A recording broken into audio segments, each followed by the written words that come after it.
Nessa videoaula de hoje nós vamos mostrar um pouquinho esse quadro de distribuição mais focado para quem está iniciando na área das instalações elétricas. Então nós vamos explicar aqui todos os componentes que fazem parte desse quadro de disjuntor. Lembrando que é para quem está iniciando na área elétrica, e nós temos também na descrição desse vídeo a nossa apostila que tem muitos assuntos, muitas dicas na área de instalações elétricas. Você que está iniciando, depois do vídeo vai lá, dá esse confere, com certeza você vai gostar muito. Mas vamos lá, como é que nós podemos aqui começar explicando um pouquinho para você que é eletricista iniciante, para você que está entrando nessa grande área das instalações elétricas. Esse quadro de distribuição aqui é um quadro bifásico. Por que ele é um quadro bifásico? Explicação simples. Nós vemos aqui essa fase, temos aqui uma fase e a outra fase também. Se só tivesse uma fase entrando, seria um disjuntor monopolar, seria um quadro monofásico. Nesse exemplo temos um quadro bifásico. Qual é o disjuntor geral desse quadro? Esse aqui, ó. Esse disjuntor desliga todo o circuito desse quadro. Nós temos também aqui dois DPS, temos aqui um dispositivo IDR, mais conhecido como DR. Nós vamos explicar, fica no vídeo aí que a gente vai explicar para você que está iniciando cada componente desse e o papel dele, como é que ele atua. E temos também aqui esses outros disjuntores que vai para seus respectivos circuitos. Então podemos começar aqui logo pelo DR. Muitos iniciantes ficam ansiosos para saber como é que se instala ele, quais são os valores na hora da compra, na hora de orientar o cliente para poder fazer essa compra e depois você ir lá colocar no quadro de distribuição do serviço que você estiver realizando. Será que esse dispositivo aqui, ele faz o mesmo papel do disjuntor? O que é que você acha? Você que está iniciando, ele faz o mesmo papel? Não. Ele não é um disjuntor. Ele é um dispositivo que ele detecta corrente de fuga. O que seria essa corrente de fuga? Vamos colocar aqui no exemplo de uma máquina de lavar e você vai, toca a mão naquela máquina de lavar, que às vezes é muito comum. Você sente aquele leve choque ali, ou pode sentir até um choque maior. O que é que esse dispositivo ele faz?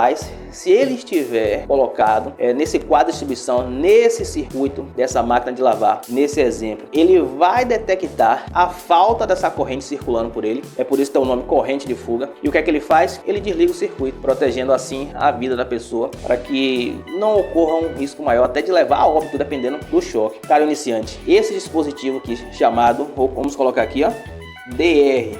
Olha aqui, ó, DR. Ele tem essa capacidade de fazer isso. Como é que você escolhe ele? De acordo com a NBR 5410, para salvar a vida das pessoas, esse dispositivo ele tem que ter o valor 30 mA. Lembrem disso. Para salvar a vida de pessoas, para atuar em residências, para esse tipo de sistema, para que ele desarme quando a pessoa for tomar um choque, é de 30 mA. Mas aí você chega, fica no vídeo porque tem muito mais outra explicação aqui também. Você chega na hora de comprar e você vê aqui, ó, 0.03A. E aí você fica na dúvida, e agora não tem o DR que eu queria comprar, aquele de 30 mA. Esse de 0.03A é a mesma coisa desse de 30. Se você for aqui e fizer essa multiplicação por 1000, vai dar justamente os 30 mA. Funciona assim, não vamos entrar aqui nesse mérito, toda a explicação, mas a ideia é que você entenda que se você chegar e ver 0.03 amperes, é a mesma coisa de 30 mA. Vamos lá, tem agora aqui esse nomezinho N e o outro lado que não tem escrito nada. Então você tende a entender que um lado é para entrar o neutro e o outro é para entrar a fase. Se inverter funciona? Funciona também. Se colocar aqui o fase e fase, funciona? Funciona também. Tem mais detalhes sobre o funcionamento interno do DR? Tem sim, tem sim. Mas isso aí fica para outro vídeo. Aqui nós estamos focando em uma aula um pouco mais rápida, para aquele iniciante ele começar tendo uma noção, pegar a visão de como é que funciona os dispositivos de um quadro de distribuição. O que é que nós já fizemos aqui? Falamos um pouco do DR. Ele vem, nesse exemplo de instalação, ele sai o neutro e está alimentando essa barrinha aqui, ó. Essa barrinha de neutro, ela está toda passando ela pelo DR. E daqui vai para seus respectivos circuitos. Então vamos lá, vamos chegar ainda no DPS. Ainda falando um pouquinho desses disjuntores que vêm do nosso DR, como é que funciona aí, caro iniciante? Temos aqui a nossa alimentação de fase. A alimentação de fase que está alimentando o DR é essa aqui em preto. Vemos essa primeira fase, a fase A, ela vem, entra aqui no DPS, que nós vamos falar um pouquinho sobre ele, e faz esse ampliamento, e entrou agora aqui no DR, sai por baixo e entrou no nosso circuito de alguns pontos, que pode ser uma tomada, pode ser seus respectivos circuitos que precisa estar protegido pelo DR. Temos 3 disjuntores, note que interessante, temos 3 disjuntores que está passando pelo DR e temos um nessa fase B, que é a fase vermelho, que não está passando pelo DR. Por quê? Porque nem todos os circuitos, segundo a norma, precisa estar protegido pelo DR. Se você quiser colocar, pode, não tem problema nenhum. Você pode colocar até o disjuntor geral ser o DR. Agora sim, para a instalação tem que estar em perfeita ordem, perfeita harmonia, assim como a norma pede, porque senão ele vai ficar desarmando toda hora. Ele vai sentir a corrente de fuga de uma má instalação, de uma isolação mal feita, ou de alguns circuitos que acaba dando fuga de corrente. Em residência, ele pode ser colocado no geral tranquilamente nesse valor de 30 mA. É um risco em relação a ficar disparos acidentais? É, mas a norma permite. É melhor individualizar. Como sugestão, a norma também permite isso. É outro modelo de instalação de DR.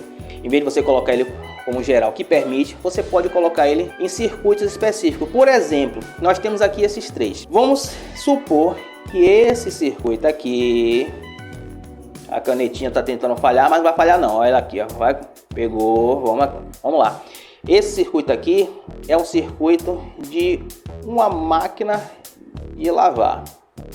Posso colocar o DR? Sim, posso colocar o DR. Temos agora aqui um circuito de uma tomadinha que está ali na pia da cozinha. Posso colocar pelo DR?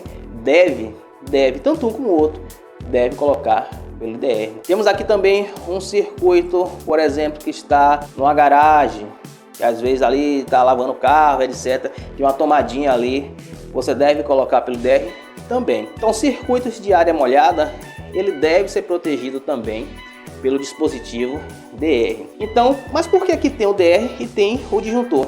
Já falamos um pouco no início, mas vamos relembrar um pouquinho. Como a gente bateu na tecla, o DR não faz a função do disjuntor. O DR, lembre bem isso, você que está iniciando. Vai colocar o DR, precisa também colocar um disjuntor de proteção. O disjuntor de proteção, sabemos que ele vai atuar com curto-circuito e sobrecarga. Esses disjuntores aqui, ó, eles vão atuar ou se houver um curto-circuito. O que seria um curto-circuito? Você tem um fio que acabou, um exemplo, acabou sem querer ou de alguma forma, um rato roeu e tocou um no outro. Esse daqui o IDR vai desarmar.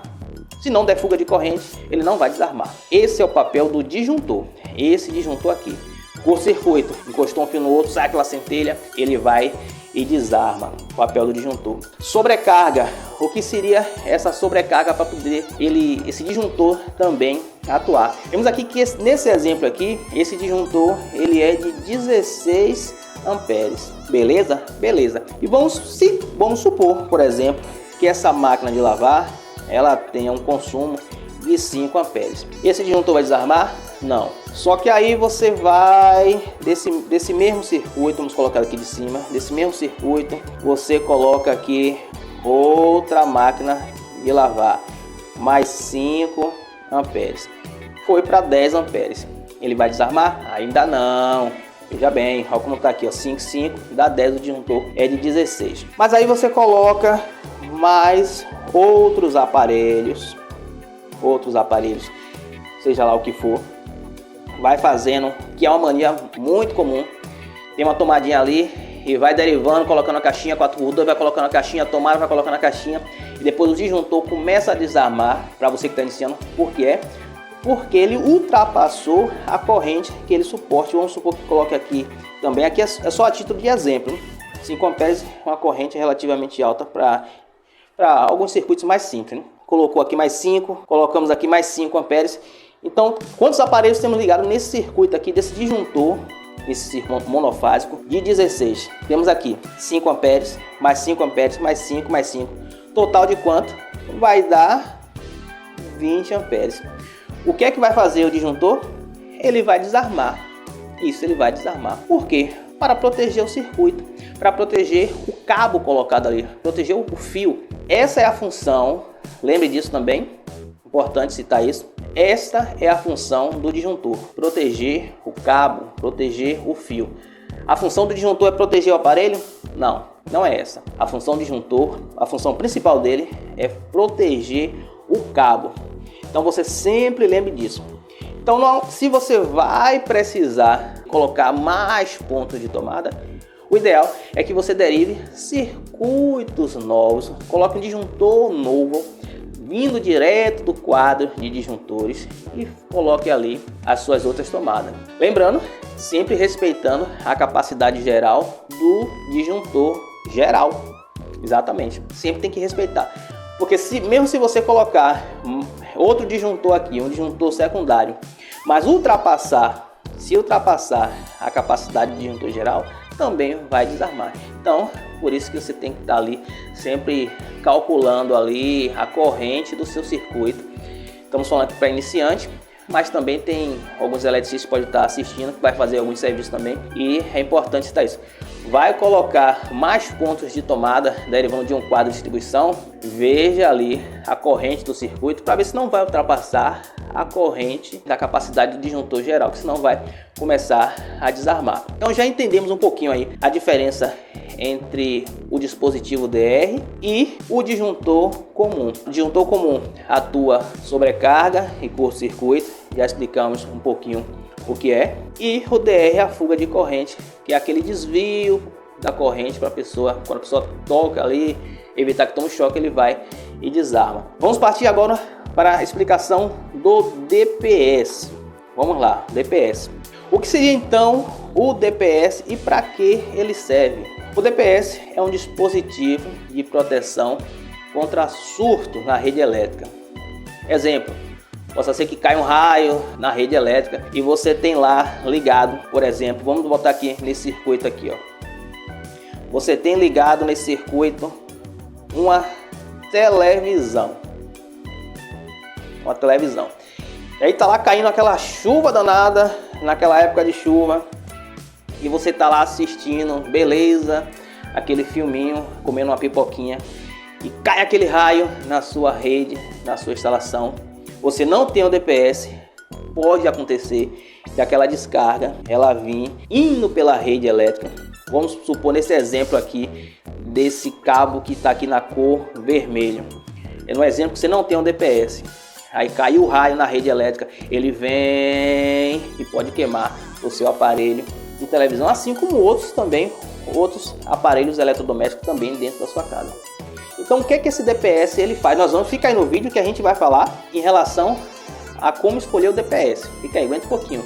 E depois não esquece de olhar a apostila de instalações elétricas que está aqui na descrição. Você que está iniciando, tem muitos modelos e exemplos de instalação, muitas explicações teóricas e muitas explicações práticas e exemplos também que você pode levar para onde você quiser. Ela é digital, você vai levar para onde você quiser, para você vai estudar e depois, quando você tiver alguma dúvida, você vai lá consultar rapidinho, até profissional. Ela é uma apostila mais direcionada para quem está iniciando, mas tem muitos assuntos também que o profissional vai tirar de proveito também, mas depois você dá uma olhadinha nela lá.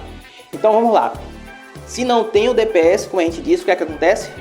A descarga ela vem e vem até a sua tomadinha e pode queimar a sua televisão. O que é que o DPS faz quando ele está instalado dentro do quadro de disjuntores? Ele vai desviar o raio, por assim dizer, aquele surto, de acordo com a capacidade, e vai vir e vai descarregar no aterramento. Para você que está iniciando, a função do DPS. Agora pare e pense aí, na sua casa, no seu quadro de disjuntores, tem DPS? Se você já tem uma certa noção, você pode ir lá com segurança, desliga a rede de dia, desliga a rede, abre o seu quadro lá e dá uma olhadinha. Você que já tem um certo entendimento na área de instalações, vê se tem esse dispositivo aqui, o DPS. Se não tiver, o ideal é que seja colocado, preferência por um profissional qualificado na área de instalações elétricas. Agora temos aqui dois DPS. Por quê? Esse circuito aqui é um circuito bifásico, existem as duas fases e precisamos proteger as duas fases. Uma das fases é essa que está alimentando aqui o DR, essa que está de preto, está sendo também protegida pelo DPS. Houver algum problema ali, uma descarga que vem pela rede, vai ser desviado para o terra. A outra fase também que vai para esse disjuntor aqui, ó. Veja que esse disjuntor ele não passa pelo DR, ele vem direto. Vamos supor que fosse uma tomada ali da sala, que não tem necessariamente a exigência da norma que seja passado pelo DR. Lembrando também que se chuveiro elétrico é obrigatório ter um DR. Lembre, chuveiro precisa ter um DR, ainda mais se tiver com aterramento TT. Isso aí é uma outra história que a gente não vai falar nesse momento aqui. Então o dispositivo de proteção contra surtos, o DPS, ele é fundamental na instalação elétrica. Aguenta aí que a gente vai explicar um pouquinho como é que você escolhe esse dispositivo, como é que você faz essa escolha. E nesse exemplo que nós temos aqui, nós temos esse valor aqui de 175 volts. E tem também de 275 volts. E aí você fica, mas eu coloco qual? Eu coloco o de 175 volts, coloco o de 275 volts. Nesse tipo de instalação aqui, nesse quadro residencial, você pode colocar o de 175 volts sem problema. Como é que você pode determinar de uma maneira? Você pega o seu alicate amperímetro, seu multímetro na verdade, e coloca ali na escala de tensão. E aí, se você medir a sua fase e o seu aterramento, veja bem, você mediu a sua fase e o seu aterramento, ele der 127, uma das fases, não é fase com fase, é a sua fase e o aterramento, der 127, o seu DPS pode ser de 175. Se você mede a sua fase e o seu aterramento, ele passa disso, ele vai para mais de 200, você sabe que o seu DPS ele vai ser de 275. É simples. Você pode ir lá, vários livros de instalações elétricas, a norma também, ela orienta dessa forma. É uma forma bem prática de você conseguir escolher o seu DPS. Então vamos lá. O que é que nós podemos explicar mais um pouquinho aqui desse quadro de disjuntores? Vamos falar um pouquinho desse jumper que está aqui por cima. Aqui é para ilustrar. Qual seria o mais adequado? O mais adequado seria você colocar o barramento tipo pente. Barramento tipo pente é esse daqui. Eu vou pegar aqui para vocês verem. Esse aqui, ó. Esse daqui é o barramento tipo pente. Esse barramento, por exemplo, é um barramento trifásico. Por que trifásico? Uma fase, a outra no meio e a outra aqui na extremidade. Se fosse usar nesse circuito, seria um barramento bifásico. Pode ser feito sem o barramento? Pode. Ele funciona também. Você coloca os terminalzinhos na ponta do cabo. O cabo, atenção que essa parte agora é importante também. Esse jumper, se você decidir fazer com o próprio cabo, ele precisa ser aqui, ó, nesse mesmo milímetro do cabo de alimentação. Pode ser igual ou maior. Então você vem fazendo esse, como popularmente chama, esse jampreamento aqui com um pedaço de cabo, coloca os terminalzinhos na ponta, prensa ele e vai fazendo, que não tem problema nenhum. Quando tem o DR, às vezes até facilita fazer esse jampreamento com os próprios cabos. E algumas partes aqui pode ser colocada barramento tipo pente dessa forma aqui no seu respectivo circuito de maneira organizada. Mas agora você tem algum neutro, que você não vai para um circuito que não vai passar pelo DR. Então, o que é que você pode fazer? Você pode ter outra barra de neutro e vai vir uma alimentação do neutro sem passar pelo DR. E daqui você vai para o seu respectivo circuito que não passa pelo DR. Como por exemplo, esse circuito aqui, ele não está passando pelo DR. Você pode fazer isso também. Isso é bastante interessante. Por isso que é sempre importante você orientar ao seu cliente que ele compre um quadro de disjuntores com folga. Não compre aquele quadro apertadinho que mal dá para você organizar o cabeamento ali, fica todo apertado para colocar a tampa, é um Deus nos acuda. Não, oriente ele para comprar um quadro com folga. Sempre você quer colocar mais circuitos, existe essa precisão, você vai conseguir organizar o cabeamento de uma maneira mais adequada. Você consegue colocar, como nesse exemplo aqui, um barramento de neutro que vem para o DR, esses circuitos todos aqui tá passando pelo DR. tem o barramento de neutro que não passa pelo DR, por exemplo, como esse que nós colocamos aqui, ó, essa fase aqui que vem em vermelho, ela não passa pelo DR. Então sempre dê a opção a colocar um quadro maior. Mais uma dica em relação ao DPS. O que é que tá faltando também a gente falar? Essa saída dele aqui. Essa saída para o aterramento, olha aqui, ó, já ampliou de um DPS para o outro e sai e vem para o aterramento. Com exceção de cabo mínimo. Posso colocar um 2,5? A norma diz que não. A norma diz que a seção mínima para você fazer essa derivação para o aterramento da saída do DPS é 4 milímetros. Posso colocar um DPS para o neutro? Pode também. Pode também. Não tem problema nenhum. Alguns optam em não colocar, o neutro ele já está aterrado. Em muitos quadros, é verdade, é feito dessa forma. Mas se quiser colocar um DPS do neutro, também não tem problema nenhum. Então, você que está iniciando, lembre aqui, dá uma revisada novamente em nessas dicas, nessas orientações que nós passamos aqui, para poder você ter uma certa noção, já vai aprendendo, sempre vá se capacitando mais.